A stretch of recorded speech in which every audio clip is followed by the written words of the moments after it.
Olá, pessoal. Eu sou Mariane Vilegas e vou apresentar mais uma edição do programa Conexão ADEPA. Hoje, nós vamos trazer dois convidados que empreendem e se destacam dentro de suas profissões.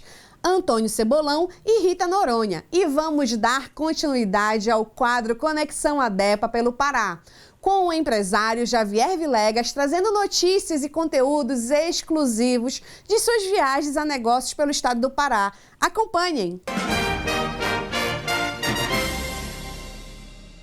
Você tem dúvidas ou dificuldades no aprendizado de matemática, português e ciências? O reforço escolar do SEID veio para melhorar a sua confiança, aumentar o seu interesse e reforçar os conteúdos mais complexos da sua escola.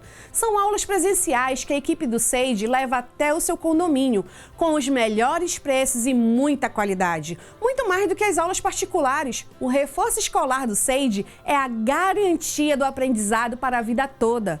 Os monitores do reforço escolar contam com o total suporte da nossa plataforma digital interativa, desenvolvida pelos maiores especialistas em educação do Brasil, disponibilizando um rico acervo de simuladores digitais de matemática, português, ciências. Não perca essa oportunidade única de estudar em pequenos grupos de alunos e absorver muito conteúdo interativo de altíssimo nível. Vem para o SEID Reforço Escolar, você também!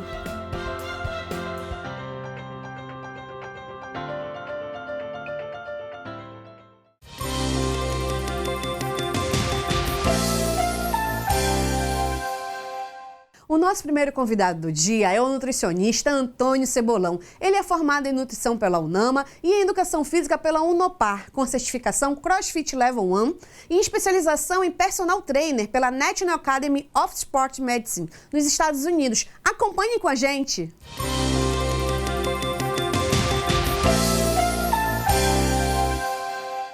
Antônio Cebolão, muito obrigada por ter vindo ao nosso programa, aceitado o nosso convite. Obrigado, TV Grão Pará, e você, Marina e a Adriana, também por ter me chamado aqui para falar um pouco sobre nutrição. Conta aí pro pessoal de casa que ainda não te conhece, você começou a sua vida como educador físico e entrou aí já pela nutrição. Como é que começou esse sistema e essas unidades? Olha, eu comecei, na verdade, estudando engenharia de produção. Só que depois disso, eu entrei na faculdade tanto de educação física como nutrição ao mesmo tempo. Só que o que aconteceu? Eu fazia a educação física à distância e nutrição eu fazia aqui presencialmente. Então eu me formei primeiro em educação física, eu já comecei, dando aula de CrossFit, fiz o level 1 do CrossFit, então eu posso dar aula agora também de CrossFit. E obviamente a nutrição eu me formei depois de 6 meses.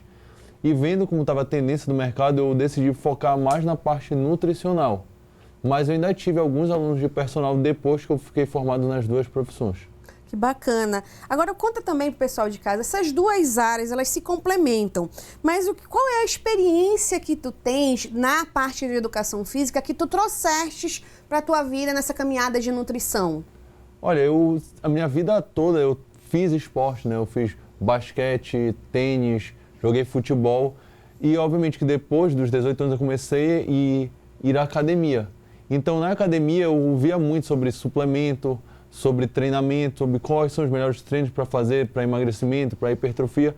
Então, com isso, e gostando muito dessa área, que eu também cheguei a trabalhar em loja de suplemento por 1 ano, eu vi que a minha vida era toda dedicada ao esporte, à alimentação saudável. Então, foi aí que eu percebi que eu poderia ajudar outras pessoas com a nutrição e o treino delas. Então foi por isso que eu fiz a faculdade e hoje em dia eu ajudo muitas pessoas na questão da alimentação saudável e do treinamento quando elas, obviamente, me pedem dicas sobre treino. Que bacana. Essa parte da nutrição, como você falou, e essa caminhada que você tem pelos esportes, elas hoje te ajudam no mercado? As pessoas te procuram mais pela questão do planejamento nutricional, mais pelas atividades físicas, ou é esse combo todo que você falou? Olha, elas me procuram, na verdade, muito pela parte nutricional. Porque como eu estou mais focado na parte da alimentação, eu não divulgo tanto meu trabalho sobre educação física, sobre ser treinador. Então, com certeza, meu foco maior é a nutrição. E quando a pessoa me pergunta sobre treinamento, sobre qual é o melhor treino que ela tem que fazer para alcançar o objetivo, eu sempre indico amigos meus que são personagens, Mas, claro, que se é uma dúvida pontual assim, eu ajudo da melhor forma possível, mas eu sempre falo que o bom mesmo é ela ter um acompanhamento completo com um personal trainer que monte seu treino para entender um pouco mais, porque alinhando a dieta, né, que eu monto com o treinamento de amigos, meus parceiros, com certeza a pessoa vai ter um excelente resultado. Bacana. E como é que foi essa caminhada da nutrição para você empreender, abrir um consultório? Como foi essa trajetória? Olha, primeiramente eu comecei, né, trabalhando na CrossFit da Roots, que lá tinha uma sala que eu trabalhava lá, né, só que era meio junto com um local que não é um consultório próprio em si. Certo. Aí depois de 1 ano e meio que eu estava lá atendendo, a gente, né, a equipe que eu trabalho se mudou para o Rogério Fernandes, que já é um consultório próprio, onde lá as pessoas procuram a gente, tipo assim, principalmente nas redes sociais, então perguntar como é teu trabalho, como é que funciona, onde é que tu atende, então tipo assim, a gente não está mais vinculado com nenhum local de esporte em si, e sim a nossa própria clínica. Então, com certeza as redes sociais me ajudam muito na captação de clientes. Eu digo que hoje em dia 90% das pessoas que me procuram é através do Instagram. E empreender nesse consultório, nesse teu espaço, foi difícil? Foi desafiador para ti? Ou chegou realmente naquele time? Não, eu preciso disso aqui e tudo mais. Como é que foi? Olha, para ser bem sincero, desde que eu me formei, graças a Deus, muita gente sempre me procurava para o atendimento nutricional devido às redes sociais, né? Devido a eu sempre estar divulgando sobre nutrição, sobre como se alimentar melhor, qual é o melhor, de repente, café da manhã. Então, eu sempre dava dicas no meu Instagram e, consequentemente, isso, quando tu dá a dica, né, quando tu cria esse valor para a pessoa que está te assistindo, ela sente confiança em se consultar contigo. Então, foi isso que fez a minha agenda, graças a Deus, ser sempre, não digo cheia, mas tipo assim, eu sempre tenho paciente. Então, não foi difícil me mudar, porque eu sabia que com os meus pacientes fiéis, eu conseguiria me manter lá no local que eu estou até hoje. Trabalhar, você acabou de colocar a questão da rede social como um apoio para ti no teu consultório. Como foi para você vir e empreender num consultório, produzir conteúdo no ambiente digital? Foi uma coisa muito natural para ti? Ou foi uma coisa mais desafiadora, mas que precisava ser feita? Como é que foi essa vida? Olha, no início, né, como tudo na vida, é muito desafiador, né? Porque quando tu começa a divulgar nas redes sociais, né, a fazer de repente uma gracinha nos stories, coisa do tipo, o pessoal começa a chamar muito de blogueiro e por que tá fazendo isso, não dá futuro. Só que a gente vê que hoje em dia as mídias sociais é a tua principal propaganda para tudo. Então, se tu tá abrindo um local, um restaurante, se tu tá divulgando, né, o teu serviço, as redes sociais com certeza é o maior potencializador disso, mas também pode ser o maior destruidor, porque se tu faz alguma coisa errada, o pessoal começa a te bater também sem fim na internet. Então, com certeza, se não fossem as redes sociais hoje, eu não me vejo no lugar que eu estaria, porque com certeza, como eu falei, 90% dos meus pacientes vêm de lá.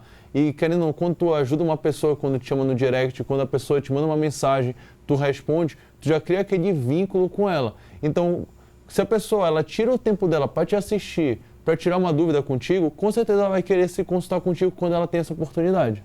Cebolão, eu já entendi que teus clientes vêm parte do marketing digital, parte do marketing boca a boca, mas existe alguma outra caminhada aí, trajetória para trazer esses clientes que a gente não está sabendo? Olha, na verdade, não existe. Realmente, o meu foco é no digital. Então, o marketing boca a boca, eu falo que é muito, tipo assim, quando um paciente fala comigo, tem um resultado muito bom e acaba indicando para o grupo de amigos dele. Mas, como eu te falei, 90% das pessoas que eu atendo hoje são através do Instagram, por causa que eu faço, de repente, uma publicação que eles se identificam, que eles gostam. Quando eu bato muito na questão, por exemplo, do pão, da tapioca, eu falo que pão pode, que tapioca é pior do que pão. Então as pessoas se identificam com o que eu falo e vão lá se atender comigo. Obviamente, se tu tem dinheiro, né, e consegue investir de repente num tráfego pago, que é fazer anúncio do teu trabalho para o Instagram, para as pessoas conhecerem, né, pessoas que não te seguem, chegar esse teu conteúdo nessas pessoas, para elas se identificarem com ele e talvez conseguir também se consultar contigo. Mas, com certeza, o meu foco é nas redes sociais.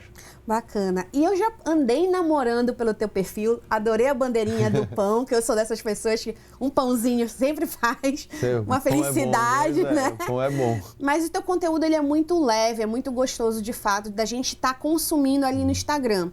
E eu tô sabendo que essa bandeira que você traz com relação a uma dieta, né, um planejamento alimentar de forma tranquila, leve, explica pro pessoal de casa que não conhece essa bandeira. Conta aí pro pessoal.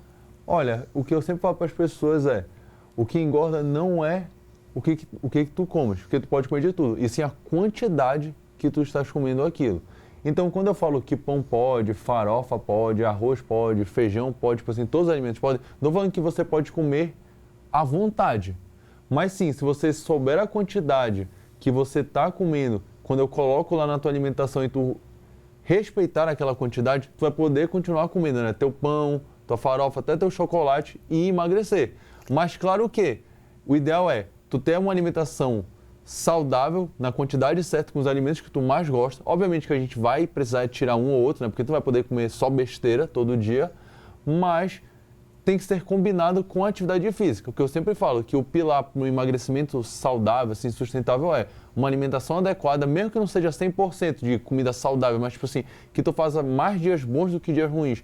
Com o treinamento certo, tu consegues emagrecer e sem sofrer, que é o que a gente vê aí, que pessoa cortando carboidrato, corta os alimentos que mais gosta, quando chega final de semana, chuta o balde e engorda tudo de novo. Então, é muito melhor tu ter um controle, tu comer bem, comer certo e o treinamento adequado, para quando chegar final de semana, tu também não chutar o balde. Tu saber que tu pode comer aquele alimento numa quantidade X, que tu vai conseguir emagrecer sem estragar o teu planejamento. Que bacana. Pessoal de casa que está nos assistindo, esse é o Antônio Cebolão. Cebolão para os amigos, aquele pessoal que gosta do pãozinho, que segue o Instagram. Para falar em Instagram, diz para o pessoal de casa, qual é o teu Instagram? Para quem não me segue ainda, o meu Instagram é @NutriCebolão. Cebolão, tá? Cebola e o O no final. E, obviamente, sem tio, sem nada. Então fica NutriCebolau. Ótimo. Cebolão, conta aí também pro pessoal como é que foi os desafios que tu passaste para empreender, né? A questão de abrir um consultório, de ter uma caminhada, você ainda é novo, né? E fazer essa transição no próprio mercado, que eu também estou sabendo, um passarinho aí andou cantando, que você tem um consultório, mas que você já está flertando em não ter mais esse consultório, ficar no digital. Sim. Então conta esses desafios aí para o pessoal. Olha, a questão de abrir um consultório, eu sempre falo para as pessoas tem que analisar, né? Porque quando a gente vai ver questão de consultório, ou abrir o consultório, ou de repente tu vai alugar uma sala, por exemplo, se tu vai alugar uma sala, geralmente ou é porcentagem ou tu paga um valor fixo daquela sala, né? Então, tipo assim, tem que perceber, se tu tiver muito cliente, por exemplo, tu sabe que a tua agenda é cheia, o ideal é, obviamente, tu pagar por mês porque tu tem um lucro maior. Mas, de repente, se tu não tem uma agenda tão cheia, se está começando agora, então o ideal é fazer a questão da porcentagem que tu ganha, tu não paga um valor fixo para a clínica, mas tu sabes que se tu não for de lá, tu não está gastando teu dinheiro. Mas se tu for de lá, tu vai deixar um valor um pouco maior para a clínica. A questão de abrir consultório, eu vejo mais numa questão do seguinte maneira. A tua agenda é lotada, tu sabe que tu tem um público gigante e tu, de repente, consegue fazer parceria com outros profissionais da saúde. Então, em vez de tu abrir uma clínica sozinho, tu pode abrir, de repente, com um psicólogo, que a gente sabe que a questão da alimentação também tem muita questão da psicologia, que é de comportamento. De repente, pode fazer uma clínica combinada com um médico, que ele pode ver a questão, de repente, dos exames de sangue, questão hormonal, e tu também entra com a parte nutricional que já une os dois. E quando tu falaste de eu estou pensando em fechar, né, o consultório, é porque eu vejo que no digital eu consigo dar uma atenção muito maior para os meus pacientes. Então, eu vejo que eu mesmo tendo menos pessoas no digital hoje, e eu dando essa atenção muito maior para elas, em tanto questão de acompanhamento, quanto questão de montagem da dieta, de mudança da dieta, eu vejo que só tende a crescer o meu número de pacientes no digital com o passar do tempo, e com isso eu consigo atender o meu foco é atender até manter, né, uma agenda de 50 pacientes ativos por mês, que eu ajudando, mudando a dieta toda semana, vendo a questão do treino delas com um personal que eu tenho parceiro, que a gente já monta o treino e a dieta, para sempre trazer resultado para essas 50 pessoas que vão, com certeza, no boca a boca delas, vão trazer mais gente ainda e eu me mantenho só no digital. Mas ainda estou pensando, ainda não é definitivo. Não é uma realidade ainda, mas já é um flerte levando em consideração, né? Não te assusta sair nesse universo assim, para ficar realmente atendendo só no digital? Isso não te dá um estranhamento? Dá um medo, como todo desafio na vida, né? Vai te dar um medo no início, mas quando tu percebes que tu gosta, né? Tu amas o que tu tá fazendo, tu sabe que tu tem um impacto, tu ajuda as pessoas que já estão na tua consultoria e elas falam quanto elas estão felizes, que elas indicam o teu trabalho para outras pessoas. E eu sempre falo que quando a gente está na nossa zona de conforto, a gente nunca consegue evoluir. Então, quando tu sai um pouco da tua zona de conforto, entra num local que tu não tem tanta certeza, de repente, se tu vai ter o retorno, tu acaba trabalhando mais e dando mais ainda, querendo dar mais ainda resultado para aquelas pessoas, para elas continuarem contigo e, consequentemente, te indicarem para outras pessoas e tu conseguires, obviamente, se manter naquilo que tu amas. E eu sempre falo que, se não der certo, eu posso voltar para o presencial, mas hoje em dia eu estou pensando seriamente em ficar só no online. Então, para a gente finalizar, para aquele pessoal que está te assistindo agora, que já tem uma caminhada na nutrição, na profissão, mas também aquele pessoal que tem uma caminhada na nutrição e meteu o pé na jaca, deixa uma palavra assim de incentivo, de virem realmente conhecer o teu trabalho. Essa é a hora. Olha, para você aí que já fez todo tipo de dieta restritiva, se você já cortou o pão da sua vida, não conseguiu emagrecer de jeito nenhum, se você aí está restringindo realmente a sua comida, está parando de sair com os amigos para, de repente, comer uma pizza, comer um hambúrguer, porque fala que fazendo isso você não vai conseguir ter resultado, conheça meu trabalho no Instagram, como eu falei, @nutricebolau, que eu te garanto que tu vai poder continuar comendo, sim, tudo que tu gostas, na quantidade certa e tu vai conseguir, de repente, emagrecer ou hipertrofiar. Mas eu te garanto, você não precisa cortar o pão, o arroz, o feijão, nem a farofa para conseguir alcançar o resultado desejado. Muito obrigada, seu Bolão, por ter aceitado Mariane. o nosso convite. Vou ficar te esperando para uma próxima para trazer a novidade do que é empreender no digital. Pode contar comigo, com certeza. Vai dar tudo certo e eu volto daqui a alguns meses para contar toda essa trajetória, como foi sair do consultório presencial e ficar só no online. Obrigadão. Obrigado, Maria. Pessoal de casa, acompanhe o Cebolão, peguem as dicas. Eu mesma já estou na fila para ser atendida, então te aconselho a fazer o mesmo. Segue lá o Cebolão. E aí daqui a pouco a gente está voltando.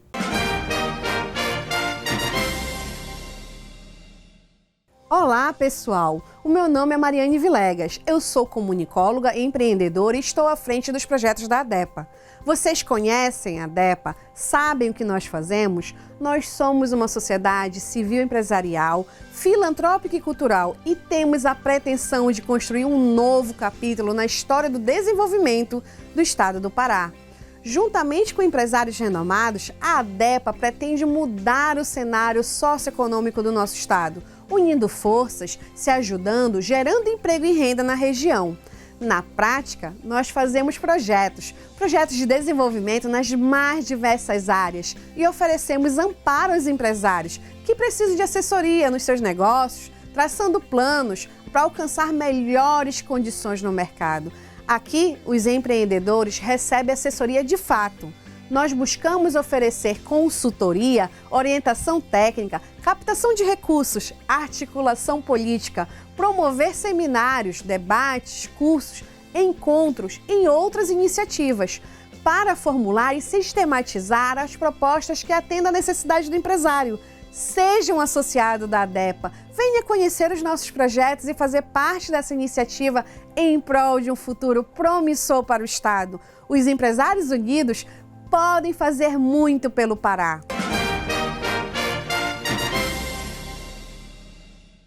Vamos apresentar agora o nosso quadro Conexão ADEPA pelo Pará, comandado pelo empresário e membro da ADEPA, Javier Vilegas. Venham entender um pouco os problemas e as propostas de soluções para o interior do estado.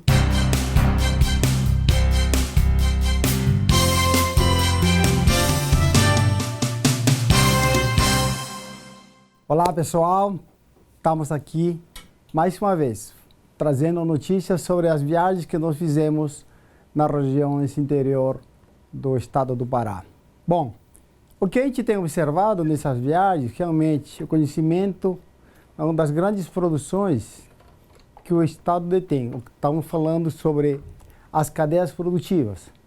As cadeias produtivas que nós temos visto com muita força dentro das regiões que temos visitado, tanto na parte sul, oeste e leste do estado do Pará, é que nós temos cadeias fortes, como é a soja, que eu vinha falando há muito tempo, não? O milho, que são fortes, a qual eu consigo olhar em 4 polos, né, desse tipo de grãos.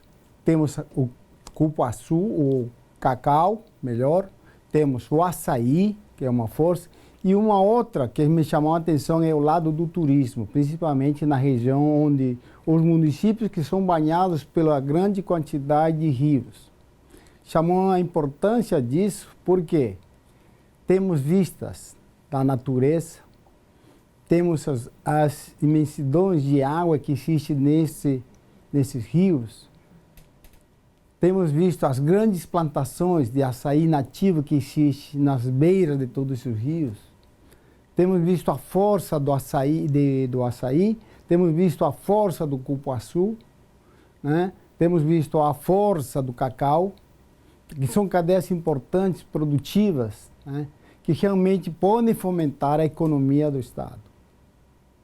Temos visitado, por exemplo, a ilha do Marajó, e em torno de 4 ou 5 municípios, e nos chamou a atenção a grande quantidade de plantação de açaí nativo que existe nas beiras de todas essas ilhas, ou de terra firme, onde está presente realmente o consumo, a produção dessa riqueza natural que é o açaí. Também nos chamou a atenção muito a plantação de abacaxi na região do Marajó. Essas cadeias produtivas são fortes porque nós pensamos poder realmente criar leis, novas leis para poder trazer a industrialização, agregar valor para nós fazer verticalização em cima dessas cadeias produtivas. Aí que eu enxergo a economia do estado. Nós podendo transformar esses frutos em produtos, com certeza o estado do Pará vai ter uma nova economia. É importante ressaltar que grande parte desses municípios visitados por nós nos chamaram a atenção. Por lado sul, aquela região onde tem a grande quantidade de produção de carne bovina, a pecuária, então significa que nós podemos fazer alavancar também a economia forte. Hoje em dia se tem nessa região do sul, onde existe a grande produção de carne, tá? Transformar também, agregar valor a esse produto da carne bovina. Nós queremos colocar uma nova ideia sobre a demanda que existe no mercado internacional. Nós podendo colocar essa carne já em partes manufaturadas que saem já prontas para colocar nas prateleiras dos supermercados. Essa demanda é do exterior. Então nós podemos trabalhar para exportação de carne de carne processada diretamente. Onde nosso chamado seria que a parte da aduana também esteja na região. Com isso, nós estamos querendo falar de que nós podemos aumentar a quantidade de frigoríficos, a utilização das partes secundárias para produtos que próprio geram outros subprodutos, como é a farinha, como é a parte do couro, como é chamar a atenção da indústria do calçado, a indústria da bolsa. Então, são visões que nós temos para poder ajudar a esse setor da pecuária. Quando nós falamos de cacau, nós vemos que há um crescimento muito grande pelo lado da Transamazônica. Aqui, como a parte de Mocajuba, como a parte de outros municípios em torno, também se vê que o crescimento da produção do cacau está sendo realmente bem acelerado. Queremos fazer que esses frutos sejam transformados realmente em produtos. O mercado internacional também está olhando esse contexto para que nós possamos usar e enviar esses produtos para o exterior. Tem muitos países que já têm o contato, nós podemos realmente realizar negócios. Há uma abertura muito grande. Apenas precisamos qualificar nossos produtos aqui e colocar no mercado internacional. Um outro produto que é forte, que é o açaí. O açaí está no mundo. Está na Rússia, está nos Estados Unidos, está no Canadá, está na Suécia, em todo lado, no Japão. O que nós precisamos? Transformar, agregar valor a esse fruto. Aqui no Pará apenas nós fazemos polpa. Nós podemos transformar isso em um produto como seja um cereal de açaí que não existe. Precisamos criar indústria aqui dentro do estado. É um formato novo que nós podemos realmente realizar, porque nós temos gente capacitada, temos um potencial grande de produção, somos o primeiro produtor de açaí no Brasil. Então temos muita coisa a fazer em prol dessas cadeias produtivas. Tá? Então é importante tratar isso, tá, como um novo foco de mercado, com interesse diferenciado, trazendo investimentos através de novas empresas. Eu, como empresário, tenho conversado, reunido com outros grupos empresariais e eles têm interesse em chegar a esse estado. Apenas precisamos criar leis públicas para nós atrair esse investimento. Com certeza, todos eles querem fazer a indústria desses produtos aqui no estado do Pará. Precisamos trabalhar, precisamos organizar, planejar tudo isso que nós temos em volumes dessas cadeias produtivas e chamar a atenção desses investidores para que possam estar aqui e garantir realmente esse investimento. Temos ideias grandes, até na parte de escoamento desse produto, ou fazer parte desse investimento em locais onde há a grande produção. Dentro dessa visita que eu fiz desses municípios, realmente há atrativos muito grandes. Podemos alavancar essa produção quando você tem a certeza da compra desses produtos para a indústria. É difícil entender o porquê, no momento, não temos essa visão de querer trazer a indústria para o estado, quando nós temos uma grande quantidade de produção. O agricultor precisa ser reconhecido, sim. Precisa ser visto realmente como um agricultor que realmente está envolvido ao campo.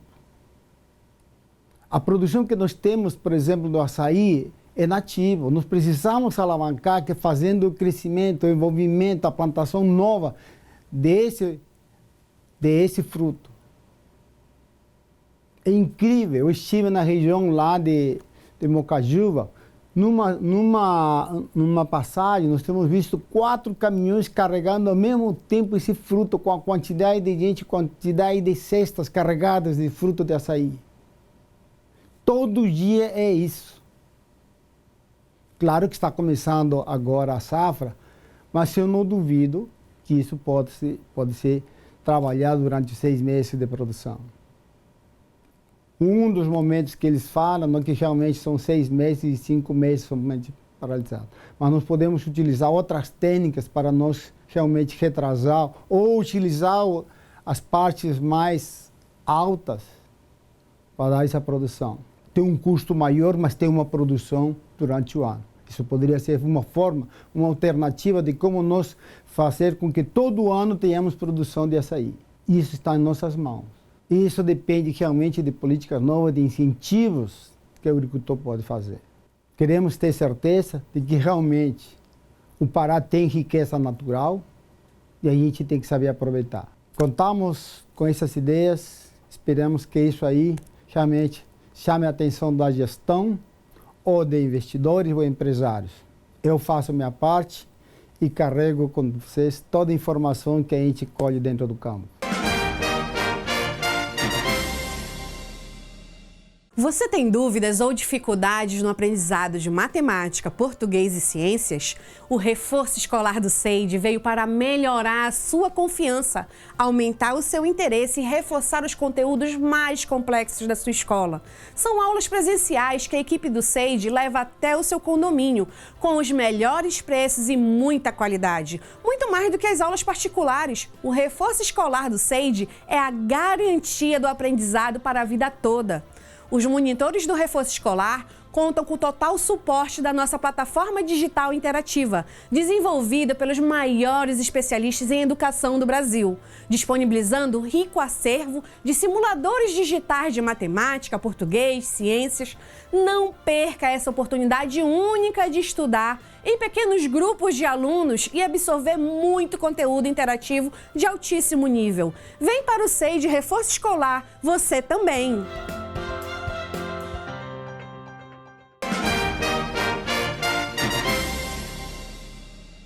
A nossa próxima convidada é a cirurgiã plástica doutora Rita Noronha. Ela tem graduação em medicina pela UFPA, residência em cirurgia geral pelo Hospital Edmundo Vasconcelos em São Paulo, residência em cirurgia plástica pela Faculdade de Medicina de Catanduva, São Paulo e fellowship em cirurgia plástica pelo Instituto Ivo Pitangui, no Rio de Janeiro. Confira com a gente!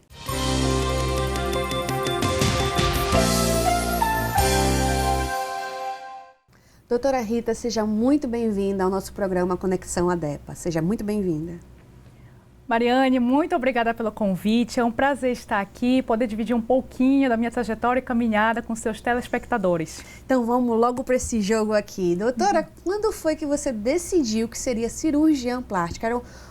Isso era já uma ideia desde criança? Veio surgindo ao longo da graduação? Como é que foi isso? Olha, quando eu era criança, adolescente, eu pensava que eu ia fazer direito. Um ano antes do vestibular, eu mudei para medicina, porque eu estava frequentando um trabalho voluntário. E já no primeiro ano da graduação, numa palestra de um congresso, eu tive certeza que era plástica. De lá para cá, não mudei mais. Que bacana, que mudança também, né? Eu fiquei sabendo que o mercado de cirurgia plástica, ele teve um grande boom, né, nos últimos anos. E tem alguma área em específica que teve esse aumento? Como é que funcionou isso? Então, hoje em dia o Brasil é o líder mundial de cirurgia plástica, à frente até dos Estados Unidos. É o país que mais realiza procedimentos cirúrgicos. E, na verdade, as cirurgias mais procuradas são prótese de silicone e lipoaspiração. E o Brasil é líder mundial mesmo, até nos resultados, que são os mais bonitos do mundo inteiro. E qual é a cirurgia plástica que, como você colocou, que é bem mais procurada e que você sente que muda a vida da pessoa, né? Quando ela realmente faz, não por uma questão estética, mas para dar um sentido melhor? A cirurgia plástica mais procurada, como eu falei, é a prótese de silicone, seguida pela lipoaspiração. Mas independente da cirurgia plástica, todas mudam muito a pessoa, porque a gente até percebe a paciente quando ela chega no consultório, na primeira consulta, um pouco mais cabisbaixa, mais incomodada. E quando depois ela faz a cirurgia plástica, aumenta a autoestima, você muda a postura da pessoa, ela se sente muito mais empoderada. Nossa, e existe, a gente sabe que a cirurgia plástica, por um determinado período, ela se tornava um sonho, né? Quase que inalcançável. Hoje, com esse boom, a cirurgia plástica, a quantidade aumentou muito e as pessoas conseguiram se sentir realizando sonhos. Como é que tá? Sim, hoje em dia as pessoas estão realizando muito mais esse sonho, que já está bem mais acessível. Tanto é que hoje em dia a gente tem programas de parcelamento antecipado ou até mesmo parcelamento cartão de crédito em até 12 vezes, o que torna o sonho possível a uma maior parte das pessoas.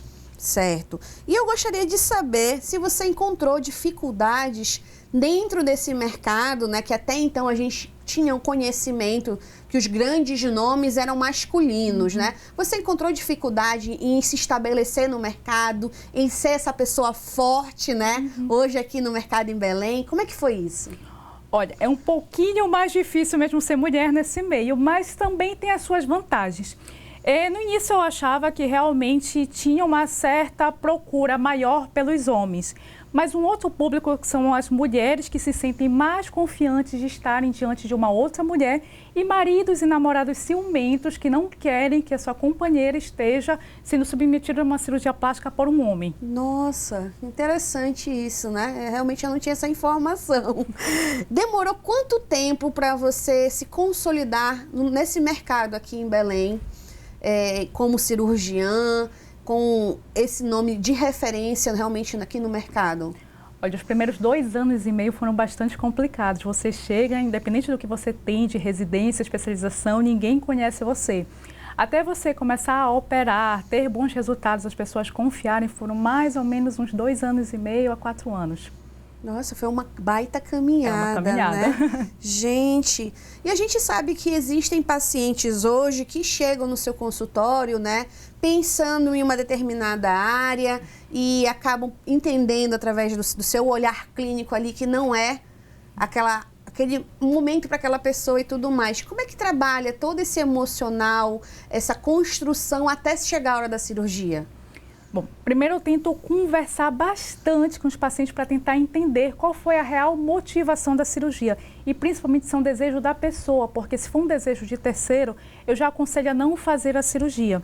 Depois que a gente entende a real motivação, tem que avaliar se a pessoa está preparada ou não fisicamente para uma cirurgia.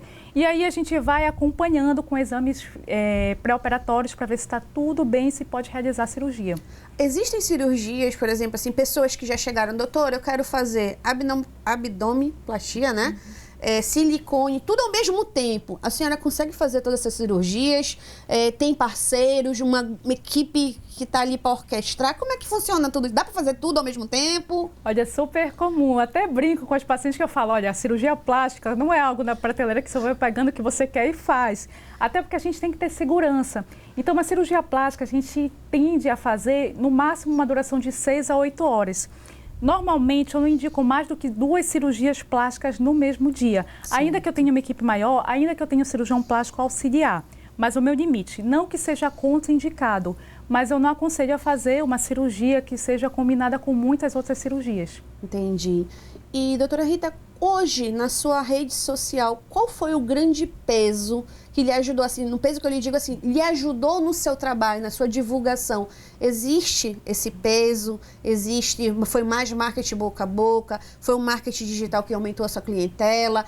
Como é que foi esse trabalho para a senhora? Porque eu sei que a senhora tem um perfil, né? Eu já consumi ali conteúdo, já estão me informando e eu achei interessante a quantidade de conteúdos ali. Eu acho que a rede social veio para ficar. No início, eu comecei já há mais de 6 anos a rede social direcionada para cirurgia plástica. Todo mundo falava, não, isso é coisa de blogueira, não vai pegar, os pacientes não vão procurar. Mas hoje em dia eu percebo uma mudança. Os pacientes, além da indicação boca a boca, além de saber se você tem bons resultados, eles querem saber se vão ter conexão com você, se vão gostar de você. Porque eles não querem mais aquele médico distante que só vai fazer a cirurgia. Eles querem também um relacionamento com o médico. E nesse sentido, a rede social é fabulosa. E o Conselho de Medicina, ele já está mais carismático com essa rede social? Porque até um tempo atrás, até na própria pandemia, né? A gente viu que a rede social era a única ferramenta que poderia ter, né? Eu sei que teve a questão da consulta, né, online, mas essa questão rede social, para vocês, enquanto médico, ainda é desafiador? Ainda é desafiador, está tendo várias reuniões para tentar flexibilizar mais para os médicos, para outras classes da saúde já está mais flexibilizada, mas para os médicos ainda tem algumas regras bastante rígidas. A gente acredita que com o tempo isso deve melhorar, mas, por exemplo, um antes e depois é totalmente proibido a gente postar. Poxa, para a senhora que trabalha com parte de plástica, né? É delicado isso. Caramba.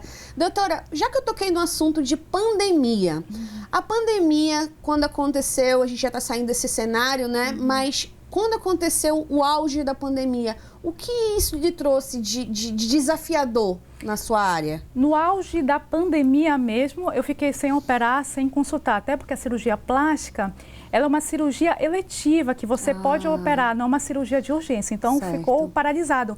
Mas é interessante que logo depois que passou mesmo o auge, as pessoas não podiam viajar, não tinha festas, muitas aproveitaram para fazer a cirurgia plástica dos sonhos. E aí, realmente, a gente teve um aumento de número de cirurgias plásticas. Significativo aí a informação. Bastante. Eu fiquei sabendo, e enquanto a gente estava montando aqui a nossa pauta, essa questão dos jovens, né, já estarem almejando fazer cirurgia plástica, né? Isso é uma realidade só brasileira ou existe também isso fora do Brasil? Algumas cirurgias plásticas podem ser realizadas em menores de 18 anos, como, por exemplo, uma otoplastia, que a gente começa a realizar na infância, desde 6 anos de idade. Algumas outras cirurgias podem ser realizadas desde que com autorização legal do responsável, como, por exemplo, uma mamoplastia redutora, que às vezes tira muito da qualidade de vida de uma paciente. Então, a partir dos 16 anos, a gente pode pensar em realizar essa cirurgia. E como é que é empreender nessa área? Eu acho fabuloso, mas eu acho difícil. No início eu tive bastante dificuldade, consultório vazio, porque ninguém vai procurar algo estético, algo que não é de extrema necessidade para alguém que teoricamente é desconhecido, que está no início. Mas você fazendo o trabalho bem feito, dando diferencial ao paciente, atenção, você consegue se dar bem. E qual foi o momento, doutora, que a senhora achou assim mais desafiador em empreender nessa área específica? Teve? Eu acho que, por exemplo, a pandemia foi um momento desafiador para todo mundo que é empreendedor, né? Porque de repente a gente se via sem poder trabalhar e ao mesmo tempo a gente tinha funcionários, só que a gente tinha que dar uma parada. Eu acho que foi o momento mais desafiador, mas é como eu costumo falar. Depois que veio esse momento que foi bem ruim, até segurei para não desempregar ninguém, veio um momento muito bom, que foi o momento que mais teve aumento de cirurgia plástica. Legal. E, doutora Rita, para quem está entrando ou quem já está cursando a medicina, quais seriam as palavras que você poderia dar para esse estudante de medicina, residente, que quer empreender nesse mercado? Mostre para eles, assim, é possível realmente? Faz sentido ainda? Afinal de contas, a gente está aí, como a senhora falou, num boom né, de cirurgias. Existe mercado para todo mundo? Existe mercado sim para todo mundo e a área da cirurgia plástica é uma das áreas que mais cresce. Então, se você pensa em fazer cirurgia plástica, pode ir em frente, vale muito a pena. Você só precisa se esforçar. A caminhada é um pouco longa, tem que fazer residência de cirurgia geral, depois uma residência de cirurgia plástica, mas vale a pena. No início você vai ter que ter paciência para realizar um bom trabalho e mesmo assim não ter ainda uma clientela fixa, mas é uma questão de tempo até você conseguir se dar muito bem. E conta aí para o pessoal de casa, como foi o seu comecinho de consultório?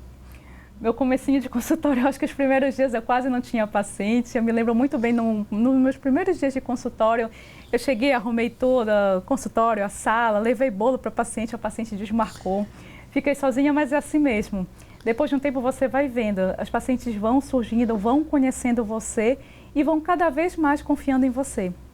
E esse mercado de cirurgias plásticas, de consumo estético, ele só é parte feminina ou existe também para o sexo masculino? Os homens estão procurando fazer? Existe sim para o sexo masculino e tem aumentado. Os homens estão cada vez mais vaidosos e estão procurando mais. E já não tem mais aquela vergonha de falar, não, eu vou no cirurgião plástico. Não, porque eles entendem que isso é um autocuidado. E quais são as áreas que eles mais procuram? Blefaroplastia, que é a cirurgia das pálpebras, ginecomastia, que é a cirurgia para reduzir a glândula mamária e lipoaspiração. Nossa, que legal. Olha aí o pessoal de casa sabendo que não é só as mulheres, viu? Existem homens se cuidando, porque cirurgia plástica não é só uma questão de estética, existe a questão emocional, como a doutora colocou. Doutora Rita, a gente sabe que a cirurgia plástica, até um tempo atrás, ela era pessoas que quem poderia fazer eram pessoas de classe média alta. Isso ainda é uma realidade, dada essa questão do boom que todo mundo está fazendo agora cirurgia, ainda mais no Brasil. Existe ainda essa predominância de classe social? Ou uma pessoa que queira, com menos poder aquisitivo, fazer, é possível? Bom, de maneira alguma, Mariane, hoje em dia a cirurgia plástica é acessível para todos. Tanto é que nós temos já programas de parcelamentos antecipados para a cirurgia e parcelamentos da cirurgia também no cartão de crédito. Então, com isso, ela é bem mais abrangente do que era no passado. Ah, que legal. E a gente montando aqui com o pessoal da produção a respeito do nosso material aqui de como lhe entrevistar, a gente se deparou com muitas informações a respeito de que adolescente está pedindo como presente de 15 anos cirurgia plástica. Isso é real? Está acontecendo isso? É possível fazer? Então, nesse caso, a gente precisa avaliar individualmente cada pessoa. Por quê? Para você ter uma noção. As mulheres, após 2 anos da primeira menstruação, elas estão com crescimento, ok. Mas se for antes desse período, não é possível realizar cirurgia plástica. E lembrando que quando a cirurgia plástica é realizada em menores de idade, ela precisa também da autorização por escrito do responsável legal. Olha, papai e mamãe, então se sua filha estiver pedindo isso de 15 anos, ou até o seu filho, tenham maiores informações, consultem a doutora aqui também, façam um agendamento, porque é muito importante a gente estar informado. Aproveitando aqui que eu estou lhe perguntando, todas essas riquezas de detalhes, doutora, a senhora é especialista em que áreas especificadamente? Bom, depois de um tempo eu decidi fazer cirurgias somente no público feminino, então só operam mulheres e só faço 3 tipos de cirurgia. Cirurgia plástica de mamas, lipo e abdômen. Isso foi a forma que eu encontrei de poder me subespecializar, estar sempre atualizada e fazer todos os cursos dessas cirurgias. Que bacana. Mas se eu tiver com uma demanda aí, a senhora pode também me orientar em que colega procurar, sim, né? Até porque a gente também tem colegas que são especialistas somente em face, somente em homens, tem de tudo. Ai, que bacana. Doutora, então quem quiser conhecer o seu trabalho, onde ele encontra no Instagram?